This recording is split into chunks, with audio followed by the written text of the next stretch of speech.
man must do his bit.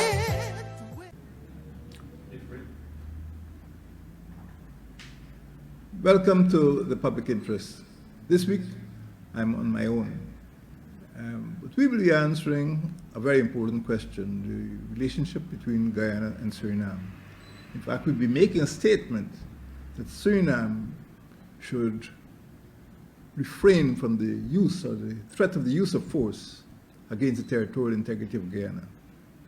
You know, last month, October, the commander of the Suriname National Army paid a visit to the Chief of Staff of the Guyana Defense Force. What was the purpose of this visit? It's not the first time Surinamese Chief of Staff has come to Guyana. Back in 1993, Colonel Artie Gore came. This time, the visit of the commander of the SNA is important because it follows the exchange visits by our two presidents. You know, in international relations, there's a saying, you can choose your friends, but you can't choose your neighbors. But in Guyana, we say we can expect our neighbors to be friends. So it is important to have these contacts, even though no one may feel that there might be some direct impact or an immediate impact on Guyana-Suriname relations. But to avoid misunderstanding, and there will always be border incidents, you know, there will always be corporals and juniors at the borders who may run afoul of one another. It is good that the two chiefs should have a hotline, should be friends, should be able to speak to one another. So we welcome the visit, although we do not feel that the visit itself will resolve the long-standing problems between Guyana and Suriname, particularly the problems of the quarantine and the New River. You know, our two presidents have exchanged visits over the last 14 months. Two new presidents, and the visits are welcome, but the visits markedly avoided dealing with the elephant in the room, the question of the New River and the movement towards a resolution of that problem. As you know, the Borders Commission was established 35 years ago, but it does not function. It does not function because it is meant to deal with the very problem which in itself is intractable. That is to say, on one bright day in 1965, even before Guyana became independent, the Surinamese, what I think was called then the Staten, because at that time Suriname was not independent, they simply passed a resolution, it's the equivalent of a National Assembly now, stating that the New River, what we know to be the New River, what the map showed to be the New River, was in fact the upper quarantine. They call it the bovine quarantine. So the whole myth about the upper quarantine was fabricated by the National Assembly of Suriname in 1965. And even though a map showed the New River, we recognized all of the area east of the New River as Guyanese territory. The quarantine starts at the Kutari, and in 1936, the governments of United Kingdom, Brazil, the Netherlands signed an agreement establishing the headwaters of the Kutari as the source of the Quarantine River. And so it has been ever since. However,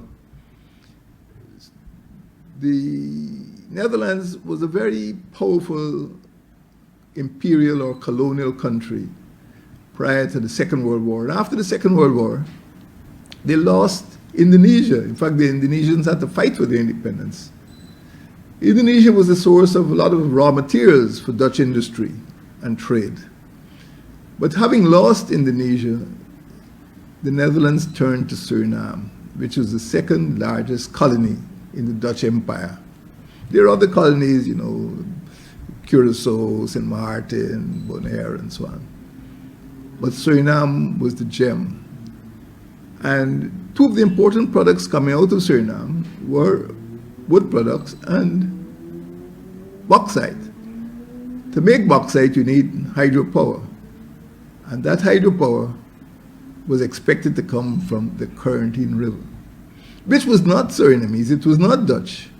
But the sheer force of water coming from the new river convinced the Dutch, convinced the Surinamese that this must be the source of the water they needed for their hydropower project to push their industry, particularly the bauxite industry and the aluminum industry. And since that time, the Dutch and the Surinamers have had their eyes on the new river. So that is the origin of this myth. And the matter went to the Surinamese Staten, as it was called then, the National Assembly. And they simply passed a motion, a resolution, renaming the new river the Bovin Corentyne. But it is the new river, it is our territory, and as you know, there were lots of incidents after 1965. In 1967, the Surinamese sent hydrographic surveyors into the river, Guyanese territory, and they had to be expelled. In fact, former Commissioner Lloyd Barker, who was then in charge of the hinterland police, was responsible for an operation called Kingfisher. And they expelled the Surinamese, but they came back. They came back and they built a fortress at a place they called Tigri. There were bunkers, there were watchtowers, there were barbed wire, they built an airstrip. And in August 1969, the Guyana Defense Force had to go in to the New River and expel the Surinamese. And that is known as it is now known as the Jaguar. So we changed it from Tigri to Jaguar. So since that time, relations between Guyana and Suriname have been very, very difficult. So despite the visits of the presidents, we have not been able to deal with the question of New River, because the Surinamese continue to insist that the New River is the upper Corentyne, and Guyana knows that it was always, from time immemorial, Guyanese occupied, explored, exploited materials from the New River district, which is an area that is bigger than Jamaica. So we're not talking about the realignment of a border, we're talking about a substantial piece of Guyanese territory that the Surinamese have their eyes on. So when President Santokhi and Foreign Minister Ramdeen went back to Suriname last August, having visited President Irfan Ali in Guyana, the media asked about Tigri, what they call Tigri.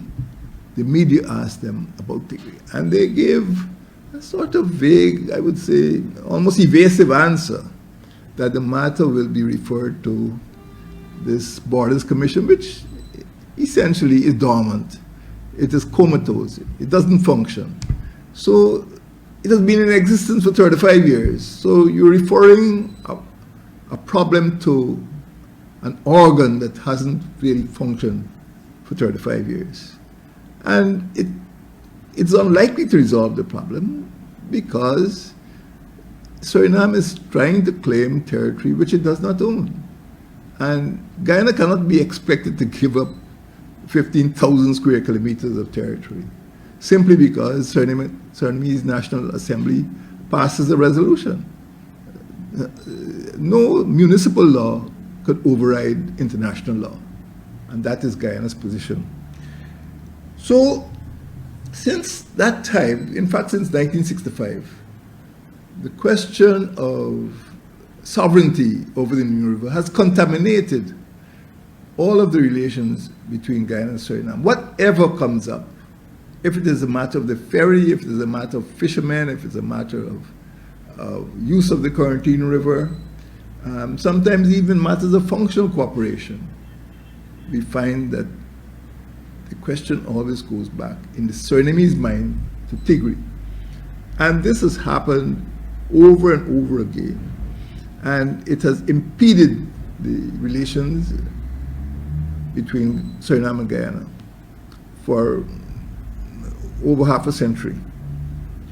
So Tigray is very important, and in the mind of the Surinamese media, in the mind of Surinamese bureaucracy, nothing gets done unless the question about Tigray is answered.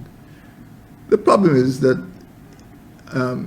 I wouldn't say it is unanswerable, but what I'm saying is that Suriname has to take a more objective look at how the entire issue arose. You know, this is not something that happened 10 or 20 years ago. It happened prior to independence, and it is rooted in the agreement between the United Kingdom, the Federative Republic of Brazil, and the Netherlands. Those three countries signed an agreement in 1936. That's where we are, and that's where we have to go back to. We cannot go to the Surinamese National Assembly and expect to get an answer to the problem. So we have this near intractable problem. So coming back to the original question I asked about the relationship between the two commanders of the Surinamese National Army and the Guyana Defense Force, I do not feel that the matter should degenerate into armed conflict. But as you know, whenever we speak about international relations, when we speak about force, the use of force and the threat of the use of force, we have to go back to the Charter of the United Nations. And the Charter specifically prohibits the use of force. It calls on all member states to refrain from the use of force or the threat of the use of force. And in fact, when the question of maritime arbitration went before the International Tribunal on the Law of the Sea, it lost. The International Tribunal ruled specifically that Suriname contravened international norms by using force to expel the CGX platform from the ocean. So the question of this entire New River District, Tigray, Jaguar, whatever you want to call it, has remained unsolved for the entire period of Guyana's independence. But let us not try to dismiss the border commissions that has been set up over 35 years ago. It is better to talk than fight. And no matter how long it takes, a peaceful solution, a peaceful resolution is always superior to a warlike resolution. And this is exactly what happened in 2000 when Suriname forcefully expelled the CGX petroleum platform from the ocean. It went to the court and it lost. And I'm confident that if Suriname went to the court again to attempt this time to claim the New River, they will lose again. Because not only history and usage are against them, but also international law. But this is not simply a matter for the bush. This is not something that happened far away from the coast, far away from Paramaribo and Georgetown. This is a matter that permeates the relationship, sours the relationship between these two countries. And I'm glad the two chiefs of staff met, but a meeting will not solve the problem. Because over the years, those of us who have examined Guyana-Suriname relations would see that there's a pattern. In fact, when Mr. Bouterse was a dictator in the 1980s, over 5,000 Guyanese and Haitians were expelled. Property was seized. He called it a schoonship, which I think in Dutch means clean sweep. So we have bitter memories of treatment, maltreatment, expulsion at the hands of the Surinamese. Fishermen up to this day, even after the visit of President Santokhi, are finding it difficult. They're subject to harassment in the river and in the ocean.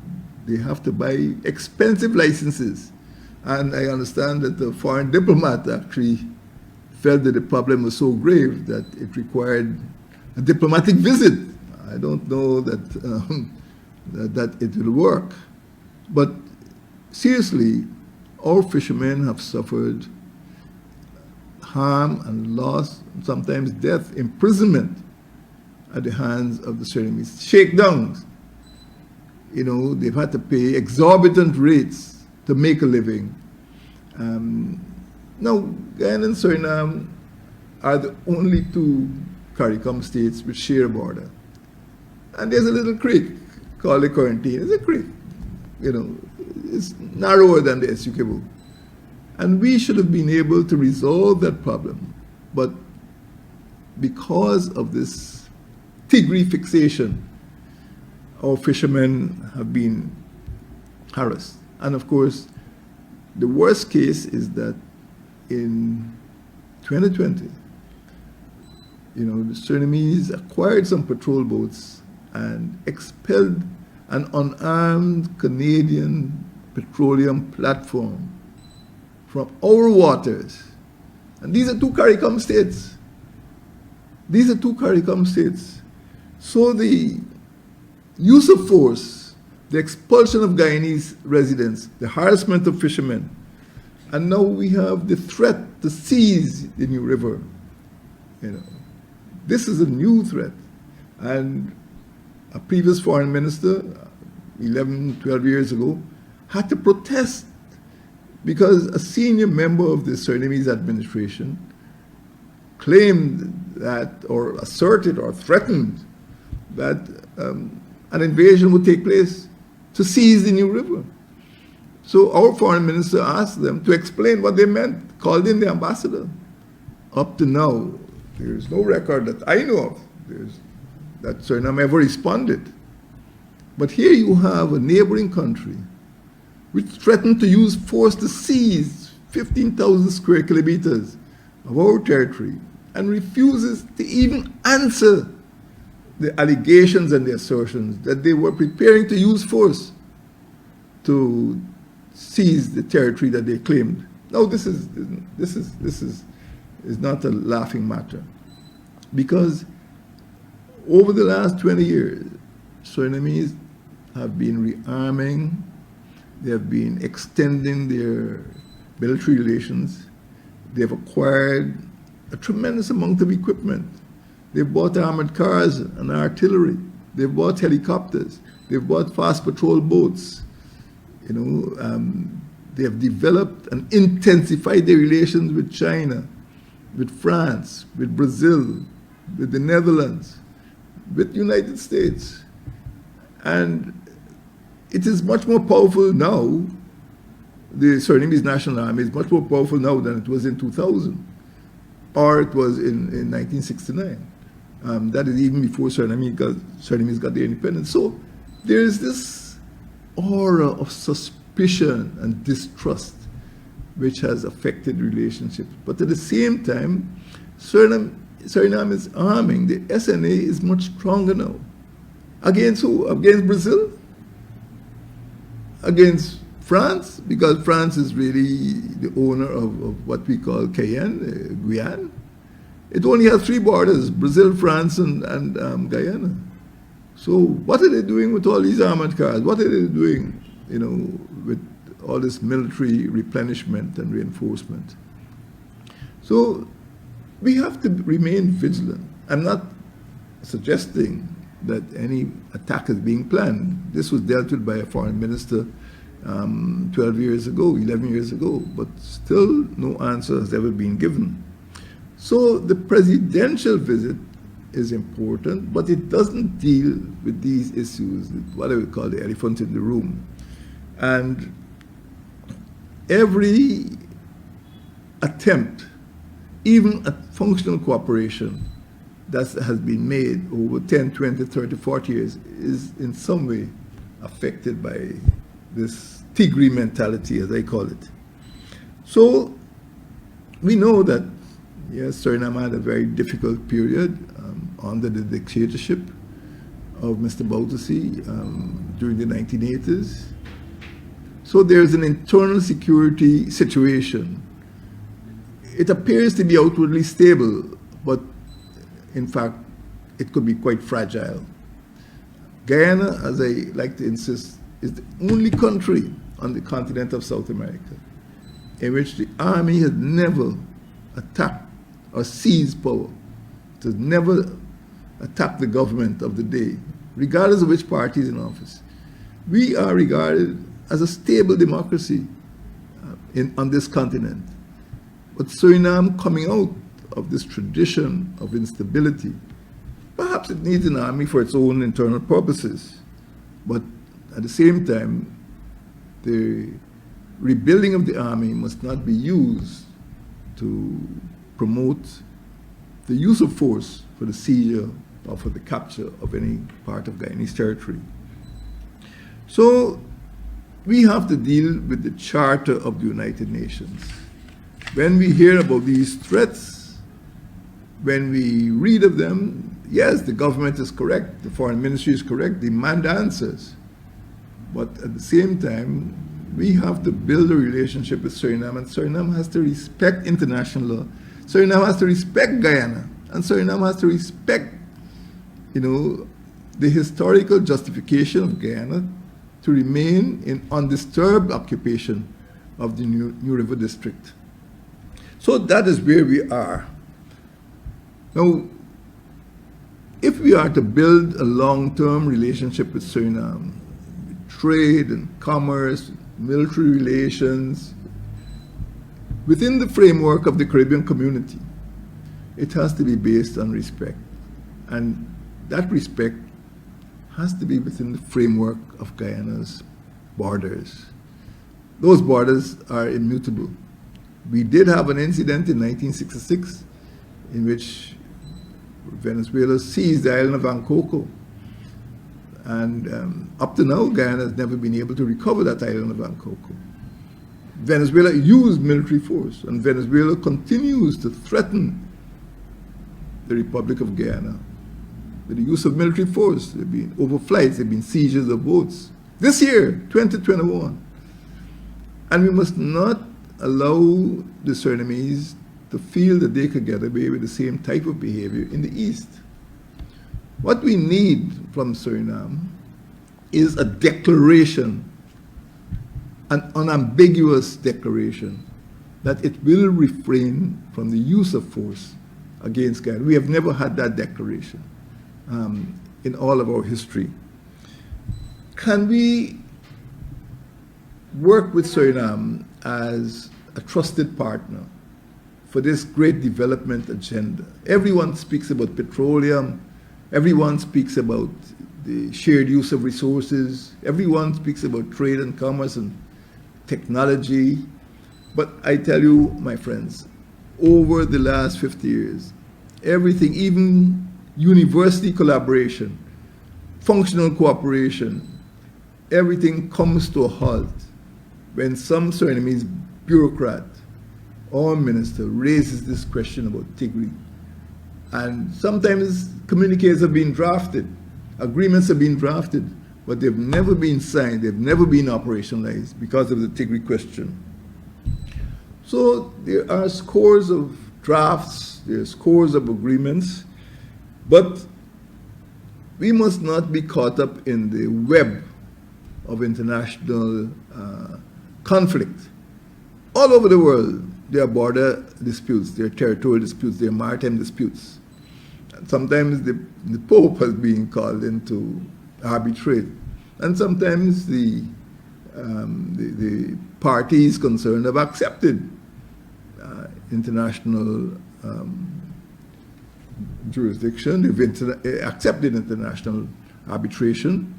But this case must not be allowed either to obstruct the development between the two countries, nor must it be used as a lever by Suriname to try to pressure Guyana into making agreements which are not in our interest. We have situations in which, up to now, we know that many Guyanese have migrated to Suriname, and this is one of the reasons why there's some anxiety about the operation of the ferry.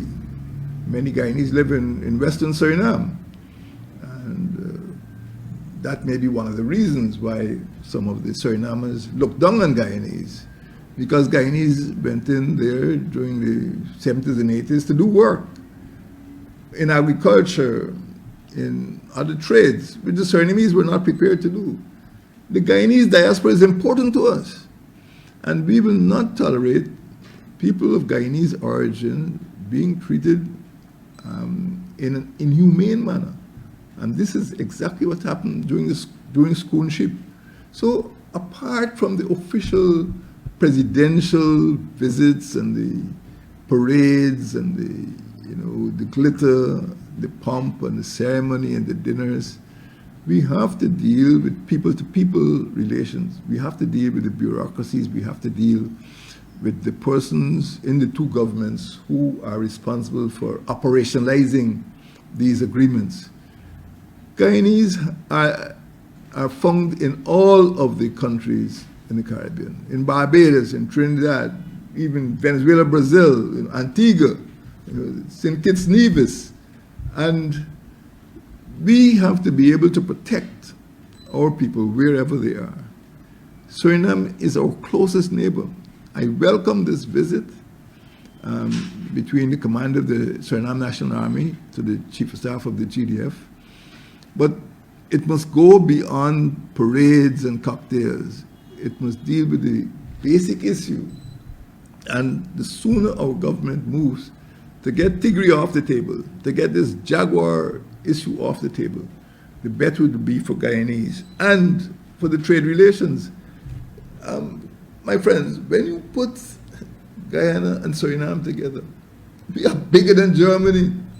I remember I was lecturing on a course in a foreign country with Caribbean students, and one of the Surinamese students showed a film of a tourist film of tourists going in the hinterland of Suriname.